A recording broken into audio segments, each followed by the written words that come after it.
আল্লাহ পাক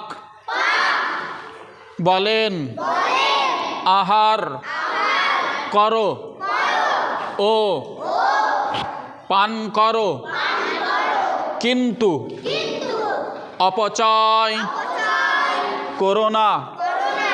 তিনি অপচয়কারীকে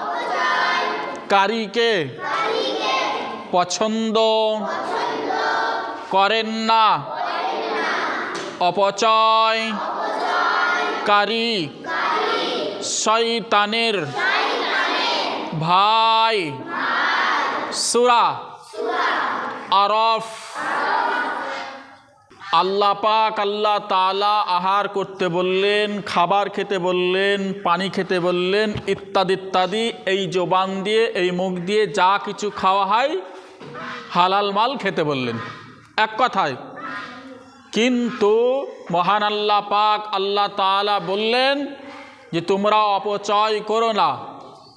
অপচয়কারীকে আমি আল্লাহ ভালোবাসি না।